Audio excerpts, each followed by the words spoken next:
ദൈവത്തിൻ്റെ അതിപരിശുദ്ധമായ നാമത്തിന് സ്തോത്രം ചെയ്യുകയും സ്തുതിക്കുകയും ചെയ്യുന്നു. ക്രിസ്തുവിൽ പ്രിയരും കർത്താവിന് ഏറ്റവും ശ്രേഷ്ഠരുമായ എന്നെ കേൾക്കുന്ന പ്രിയമുള്ള സഹോദരങ്ങളെ, സഹോദരിമാരെ, കർത്തൃഭൃത്യന്മാരെ, നല്ല ദിവസത്തിനായിട്ട് ദൈവത്തിന് നന്ദിയോടെ സ്തോത്രം ചെയ്യുന്നു. നാൾ തോറും നമ്മുടെ ഭാരങ്ങളെ ചുമക്കുകയും നമുക്ക് വേണ്ടതെല്ലാം നൽകി നമ്മെ ജയത്തോടെ നടത്തുകയും ചെയ്യുന്ന നമ്മുടെ കർത്താവിനെ മനസ്സ് തുറന്ന് നന്ദിയോടെ സ്തോത്രം ചെയ്യുന്നു.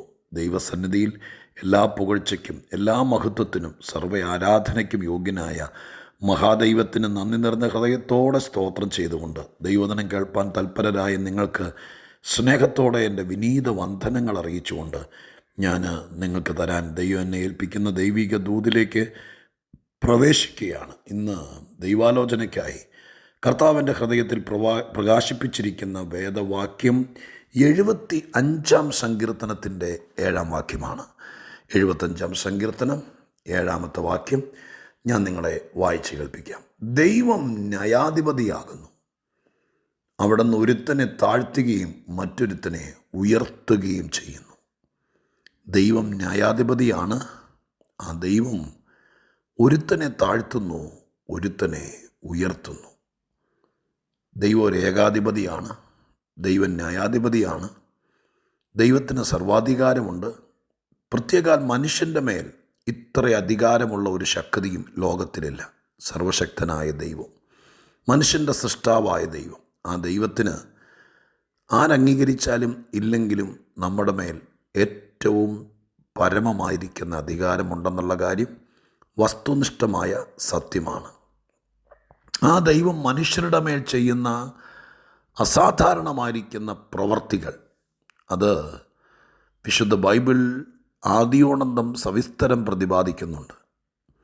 എത്രയോ വാക്യങ്ങൾ. ഒരുവൻ്റെ വഴിയിൽ ദൈവത്തിന് പ്രസാദം തോന്നിയാൽ ദൈവം അവൻ്റെ ഗമനത്തെയും ആഗമനത്തെയൊക്കെ സ്ഥിരമാക്കും എന്ന് പറയുമ്പോൾ ഒരുത്തനോട് ദൈവത്തിന് തോന്നുന്ന പ്രീതിവാത്സല്യം, ഒരു മനുഷ്യനെ ദൈവം ശ്രദ്ധിക്കുമ്പോൾ അവന് കൊടുക്കാൻ ആഗ്രഹിക്കുന്ന ദൈവീകത, ഇതെല്ലാം ബൈബിൾ വളരെ വ്യക്തമാക്കുന്ന സത്യമാണ്. ഈ വാക്യത്തിനകത്ത് ഇങ്ങനെയാണ് പ്രമേയം: ദൈവം ന്യായാധിപതിയാകുന്നു, അത് നമുക്കറിയാം. അടുത്ത വാക്ക്, ദൈവം ഒരുത്തനെ ഉയർത്തുന്നു, ഒരുത്തനെ താഴ്ത്തുന്നു. അങ്ങനെയാണ് അവിടെ പരാമർശിക്കുന്നത്. അപ്പോൾ ദൈവം ചിലരെ താഴ്ത്തുന്നു, ചിലരെ ഉയർത്തുന്നു. അതിനെ ഒന്ന് യുക്തിസഹജമായിട്ട് ചിന്തിക്കണം കേട്ടോ. ദൈവം അങ്ങനെ നടന്നു വരുന്ന വഴി കുറേ പേരെ നിൽക്കുന്നു. ഒരുത്തനെ കണ്ടു, ആ താഴ് താഴ് താഴ് എന്നും പറഞ്ഞ് അവനെ അങ്ങ് അടിച്ച് താഴ്ത്തുന്നു. മറ്റൊരുത്തനെ കണ്ടു, ഉയരെന്നും പറഞ്ഞ് അവനെ അങ്ങ് പൊക്കിക്കൊണ്ട് വരുന്നു. അങ്ങനെ ചുമ്മാ, ഞാനൊരു വാക്ക് ഉപയോഗിച്ചോട്ടെ, ചുമ്മാ അങ്ങ് വെളിവ് കെട്ട് എന്തെങ്കിലും അങ്ങ് ചെയ്യുവാണെന്നാണ് ആ വാക്കിൻ്റെ ഉദ്ദേശം. ചിലർക്ക് ലോട്ടറി അടിക്കും പോലെ അങ്ങ് ഉയർച്ച കിട്ടുന്നു, ചിലർക്ക് കഷ്ടകാലത്തിനങ്ങ് താഴ്ച കിട്ടുന്നു. അങ്ങനെയാണോ? അങ്ങനെയൊന്നും ദൈവം ചെയ്യുകയല്ല. കാരണം വേദപുസ്തകം നമുക്ക് തരുന്നൊരു ഉറപ്പ്, ദൈവം പ്രവർത്തിക്കുന്നതെല്ലാം ഒരടിസ്ഥാനത്തിൻ്റെ മേലാണ്. അതുകൊണ്ട് ധന്യനായ പൗലോസ് പറഞ്ഞു, ദൈവത്തിൻ്റെ സ്ഥിരമായ അടിസ്ഥാനം നിലനിൽക്കുന്നു, അതൊരിക്കലും മാറിയല്ല. പിന്നെ എന്തിൻ്റെ അടിസ്ഥാനം? അങ്ങനെയാണെങ്കിൽ എന്തിൻ്റെ അടിസ്ഥാനത്തിലാണ്? ചുമ്മാ കുറേ പേരെ ഉയർത്തി കുറേ പേരെ താഴ്ത്തിയെന്നാണോ? അങ്ങനെ വരികയല്ല, ഒരിക്കലും വരികയല്ല. അങ്ങനെയാണെങ്കിൽ ചിലരെ ദൈവം താഴ്ത്താൻ അതിൻ്റേതായിരിക്കുന്ന കാരണങ്ങളുണ്ട്. കാരണം കൂടാതെ ഒരാളെയും ദൈവം കണ്ടിട്ടിഷ്ടപ്പെട്ടില്ല. ആ മുഖച്ചായയും തൊലിയുടെ കളറൊക്കെ കണ്ടപ്പോഴേക്കും കർത്താവിന്, ചില ആളുകൾക്ക് അങ്ങനെയുണ്ടല്ലോ, ചിലരിങ്ങനെ പറയാറുണ്ട്, എന്താണെന്നറിയില്ല, എനിക്ക് അങ്ങനെ കാണുന്ന ഇഷ്ടമല്ല. നമ്മൾ പറയാറില്ലേ? ചിലപ്പോൾ അടുത്തറിയുമ്പോൾ നമ്മൾ വിചാരിച്ച പോലെ ഒന്നും ആയിരിക്കുകയില്ല. പക്ഷെ നമ്മൾ പ്രഥമ ദൃഷ്ടിയാൽ ചിലരെ ഇഷ്ടപ്പെട്ടാൽ പെട്ടു, ചിലരെ കഴിച്ചു. അതൊക്കെയാണ് വിഷയം. കുടുംബജീവിതത്തിൽ പോലും കൗൺസിലിംഗ് നടത്തുന്നവർ പറയുന്നു, ആദ്യത്തെ ദിവസങ്ങളിൽ തന്നെ എന്തോ അനിഷ്ടം വന്ന ആയുസ് മുഴുവൻ അങ്ങനെയായി പോകുമെന്ന് പറയുന്നു.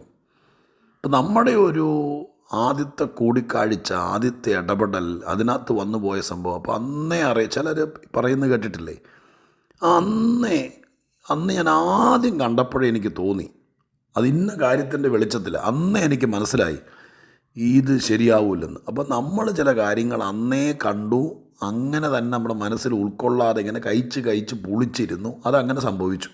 പക്ഷെ ദൈവം ഒരിക്കലും അങ്ങനെ ചെയ്യില്ല. ദൈവമക്കളെ, നിന്നെ കണ്ടപ്പോഴെനിക്ക് തോന്നി നീ ഗതി പിടിക്കത്തില്ല എന്ന് ദൈവം ഒരിക്കലും ഒരുത്തനോട് പറയില്ല. നിങ്ങൾ പേടിക്കണ്ട, സത്യമേ പറയുന്നത്. ദൈവമല്ല സൃഷ്ടിച്ച എൻ്റെ ദൈവത്തിന് അങ്ങനെ പറയാൻ പറ്റുമോ?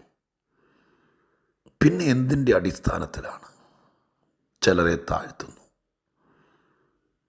അത് നമ്മുടെ ജീവിതം, ദൈവത്തോടുള്ള ബന്ധം, ആത്മീകത്തോടുള്ള ആവേശം, നമ്മൾ ഈ ഭൂമിയിലായിരിക്കുമ്പോൾ നമ്മുടെ മനസാക്ഷി ഇതെല്ലാം ആരാഞ്ഞറിയുന്നവനാണ് ദൈവം. ഹൃദയരഹസ്യങ്ങളെ അറിയുന്നവനാണ്. അതറിഞ്ഞുകൊണ്ടാണ് ഈ താഴ്ചയും ഉയർച്ചയൊക്കെ നിശ്ചയിക്കുന്നത്. ചിലരെ ദൈവം അറിയുന്നു. അവർ ആരും അറിയാതെ അധ്വാനിക്കുന്നത്, ആരോടും പരിഭവമില്ലാതെ ആത്മീകതയ്ക്ക് നട്ടോട്ടം ഓടുന്നത്, ദൈവത്തെ വിശ്വസിക്കുന്നത്, ദൈവീകമായിരിക്കുന്ന കാര്യങ്ങൾക്ക് പ്രാധാന്യം കൊടുക്കുന്നത്, ഇതൊക്കെ മറ്റാരും അറിയുന്നില്ലെങ്കിലും ദൈവം അറിയുന്നു. അർദ്ധരാത്രി വെട്ടം പോലും കത്തിക്കാതെ, ഒരനക്കം പോലും കേൾക്കാതെ, അടുത്ത് കിടക്കുന്ന ആൾ പോലും അറിയാതെ എഴുന്നേറ്റ് പ്രാർത്ഥിക്കുന്ന ആളുകളുണ്ട് ദൈവമക്കളെ. ആരും അറിയുന്നില്ല, ആരെയും കാണിക്കുന്നില്ല. അത് ദൈവം മാത്രമേ കാണുന്നുള്ളൂ. പുറത്തുള്ള ആരും അറിയില്ല. ഇതൊക്കെ ദൈവം പരിഗണിക്കും. അപ്പോൾ ദൈവമായ കർത്താവ് ചിലരെ ഉയർത്താൻ നമ്മുടെ ഭാഗത്തെ കാര്യങ്ങളെ വെച്ചുകൊണ്ടാണ് ദൈവം അത് ചെയ്യുന്നത്. എൻ്റെ പ്രിയപ്പെട്ടവരെ, എനിക്കിന്ന് ഇത്രേ പറയാനുള്ളൂ. ദൈവം ന്യായാധിപതിയാണ്. 2 കാര്യങ്ങൾ ഏറ്റവും ചുരുങ്ങിയത് ഇവിടെ നടക്കുന്നുണ്ട്. ഈ ദൈവം ചിലരെ താഴ്ത്തുന്നുണ്ട്, ചിലരെ ഉയർത്തുന്നുണ്ട്. നമ്മൾ ഈ ഉയർത്തുന്നവരുടെ ഗണത്തിൽ പെടണം എന്നതാണ് ഈ വാക്യത്തിൻ്റെ സാരാംശത്തിൽ നിന്ന് ദൈവത്തിൻ്റെ ആത്മാവെന്നെ പ്രേരിപ്പിച്ചത്. അതിപ്പോൾ വലിയ വീട്ടിൽ ജനിച്ചോ കൊച്ചു വീട്ടിൽ ജനിച്ചോ ഇതൊന്നും ദൈവത്തിന് വിഷയമല്ല. ജനനം, വളർച്ച, പ്രായം, നമ്മുടെ കഴിവ്, ഇതൊന്നും ദൈവത്തിന് വിഷയമല്ല. ദൈവം നമ്മളെ നിരീക്ഷിക്കുന്നു. അവൻ്റെ ദൃഷ്ടി നമ്മുടെ മേൽ വയ്ക്കുന്നു. അങ്ങനെയൊക്കെയാണ് ബൈബിൾ ഭാഷ്യം. അതിനർത്ഥം നിന്നെ ദൈവം നിരീക്ഷിക്കുന്നുണ്ട്. ദൃഷ്ടി എൻ്റെ മേൽ വെച്ചു എന്ന് പറഞ്ഞതിൻ്റെ അർത്ഥം കർത്താവ് നിന്നെ വളരെ ശ്രദ്ധിക്കുന്നുണ്ട്. ദൈവത്തിൻ്റെ ശ്രദ്ധ നിൻ്റെ മേൽ വീഴുന്നുണ്ട്. അങ്ങനെ ശ്രദ്ധ പതിക്കുമ്പോൾ താഴ്ത്താനുള്ള വഴിയൊന്നും നമ്മുടെ ഭാഗത്തുണ്ടാക്കി വെക്കരുത്. മറ്റുള്ളവരെ ഉപദ്രവിക്കുക, വേറെ ചിലരെ നമുക്കറിയില്ല ചുമ്മാ അങ്ങ് പ്രചരിപ്പിക്കുക. ഇതിൻ്റെ നിജസ്ഥിതി അറിയില്ല, പിന്നാമ്പുറം അറിയില്ല, ഇത് സത്യമാണോയെന്നറിയില്ല, എന്തുകൊണ്ടാണ് അങ്ങനെ ചെയ്തത്, അങ്ങനെ പറഞ്ഞതെന്നറിയില്ല. ഇതൊന്നും അറിയാതെ ആരെങ്കിലും പറഞ്ഞു അതിൻ്റെ വാലെ പിടിച്ചു, അല്ലെങ്കിൽ തുമ്പ് കണ്ടിച്ചെടുത്തു, അത് വെച്ചുകൊണ്ടങ്ങ് അത് പറഞ്ഞു ഇത് പറഞ്ഞു. ഓർത്തോളണം, ദൈവം ന്യായാധിപതിയാണ്. ചിലരെ ദൈവം താഴ്ത്തുന്നു, ചിലരെ ദൈവം ഉയർത്തുന്നു. അനിഷേധ്യമായിരിക്കുന്നൊരു ബൈബിൾ വാക്യമാണത്. പ്രിയരെ, നമുക്ക് ഈ ലോകത്തിൽ എന്തും ചെയ്യാൻ അവകാശം ദൈവം തന്നിട്ടുണ്ട്. ശരിയെ ശരിയായും തെറ്റിനെ തെറ്റായും കാണാനും അത് പറയാനും ഒക്കെ നമുക്ക് അവകാശം തന്നിട്ടുണ്ട്. പക്ഷെ ഒരു കാര്യം പറയുമ്പോൾ, ഒരു കാര്യം ചെയ്യുമ്പോൾ ദൈവം നമ്മുടെ മനസ്സ് നോക്കും. എന്തുദ്ദേശത്തോടെയാണ് ഇങ്ങേരിത് പറയുന്നത്, എന്തുദ്ദേശത്തോടെയാണ് ഇങ്ങേരിത് ചെയ്യുന്നത്. അതിനകത്താണ് താഴ്ത്തണോ ഉയർത്തണോ എന്നത് ദൈവം നിശ്ചയിക്കുന്നത്. ഒന്നുകൂടെ പറയട്ടെ സ്നേഹിതരെ, താഴ്ത്താനുള്ള പണി നമ്മളായിട്ട് ഒപ്പിച്ചു വയ്ക്കരുത്. നമ്മെ ഉയർത്താനുള്ള പദ്ധതിക്ക് വിധേയപ്പെടുകയാണ് നല്ലത്. അതാണ് ഭൂഷണം. അതുകൊണ്ട് ഓരോ കാര്യങ്ങൾ ചെയ്യുമ്പോൾ, ഓരോ വിഷയങ്ങൾ നമുക്ക് ഒരു തീരുമാനമെടുക്കേണ്ടി വരുമ്പോൾ നമ്മൾ ഓർക്കണം, ഞാനല്ല ന്യായാധിപതി, ദൈവമാണ് ന്യായാധിപതി. അവനാണ് ഉയർത്തുന്നത്, അവനാണ് താഴ്ത്തുന്നത്. അതുകൊണ്ട് എന്തു ചെയ്താലും നാളെ നമ്മെ ദൈവം ഉയർത്താനുള്ള പണിയെ ചെയ്യാവൂ. ദൈവം നമ്മെ താഴ്ത്താനുള്ള പണി ചെയ്തു വെച്ചിട്ട് പ്രാർത്ഥിക്കണേ എന്ന് അടിയങ്ങളെപ്പോലുള്ള ആരോടെങ്കിലും പറഞ്ഞാൽ ദൈവം അത് ചെയ്യില്ല.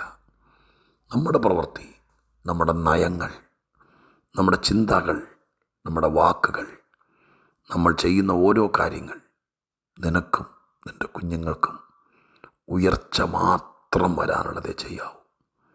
നമ്മൾ ഇച്ചിരി ലജ്ജിച്ചാലും, നമ്മൾ ഇച്ചിരി അസഹിഷ്ണുരായാലും ഈ കാര്യം ഓർക്കണം, ദൈവം ന്യായാധിപതിയാണ്.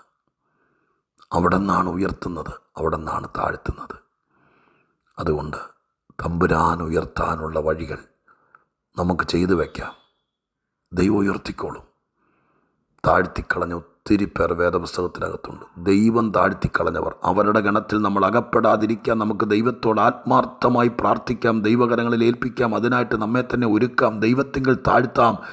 ദൈവത്താൽ ഉയർത്തപ്പെടുന്നവരുടെ പട്ടികയിൽ നമ്മൾ പെടട്ടെ, ആ ഗണത്തിൽ നമ്മുടെ കുഞ്ഞുങ്ങൾ പെടട്ടെ. അവരെ അതിനുവേണ്ടി ഉപദേശിക്കാം. അവരെവിടെയെങ്കിലും യാത്ര പോകുമ്പോൾ, വീട് വിട്ട് പഠനത്തിന് പോകുമ്പോൾ, ഹോസ്റ്റലിൽ തങ്ങാൻ ആഗ്രഹിക്കുമ്പോഴൊക്കെ പറയണം, മോനെ, ആരുടെ കൂടെ നടന്നാലും എവിടെ പോയാലും സ്വർഗം നാളെ നിന്നെ ഉയർത്താനുള്ളതേ ചെയ്തു വയ്ക്കാവൂ, നിന്നെ താഴ്ത്താനുള്ളത് ചെയ്തേക്കരുത് എന്ന് പറയാൻ മടിക്കരുത്. ഞാൻ നിങ്ങളോട് ഉത്തരവാദിത്വ ബോധത്തോടെ ഇത് പറയുന്നു. വചനം എന്നോട് ഇടപെട്ടതുകൊണ്ട് നമുക്ക് ദൈവത്താൽ ഉയർത്തപ്പെടാം. ആ പട്ടികയിൽ നമ്മുടെ പേര് ചേർക്കാം, ആ ഗണത്തിൽ നമുക്ക് ചേർന്ന് നിൽക്കാം, ആ ക്യൂവിൽ നമുക്ക് പുറകെ നിൽക്കാം. ഉയർത്തിക്കോളും. താഴ്ത്താനുള്ളവരുടെ കൂട്ടത്തിൽ നമ്മെയോ നമ്മുടെ മക്കളെയോ കാണാനിടയാക്കല്ലേ എന്ന് നമുക്ക് ദൈവത്തോട് പ്രാർത്ഥിക്കാം. പരിശുദ്ധ ദൈവമേ, ഞങ്ങളുടെ സ്വർഗീയ പിതാവേ, ഉയർത്തുന്നവനെ, താഴ്ത്തുന്നവനെ, ഞങ്ങളൊന്ന് ദൈവസന്നിധിയിൽ വിലയിരുത്തട്ടെ അപ്പാ. ഇന്ന് ഞാൻ ഏത് ക്യൂവിലാണ്? 2 ക്യൂ ഈ ലോകത്തിൽ ഞങ്ങൾ കാണുന്നു. ഒന്ന്, താഴ്ത്തപ്പെടാൻ ദൈവം വിധിച്ചിട്ടിരിക്കുന്ന കുറേ ആളുകൾ, നരകത്തിലേക്ക് പോലും വലിച്ചെറിയാൻ. മറ്റൊരു ക്യൂ കാണുന്നു, ദൈവത്താൽ ഉയർത്തപ്പെടാൻ ദൈവം കണ്ടുവച്ചിരിക്കുന്നവർ. നാഥ, ഞങ്ങൾ അങ്ങയാൽ ഉയർത്തപ്പെടേണ്ടതിന് ആ ഒരു പട്ടികയിൽ മാത്രം ഞങ്ങൾ നിൽക്കേണ്ടതിന് അനുവദിക്കണേ. അതിനായി പ്രാർത്ഥിക്കുന്നു. അതുപോലെ ജീവിക്കാൻ ഞങ്ങളെ സമ്മതിക്കണം. ക്രിസ്തുയേശുവിൻ്റെ നാമത്തിൽ പ്രാർത്ഥിക്കുന്നു. കേൾക്കണേ സ്വർഗീയ പിതാവേ. ആമേൻ.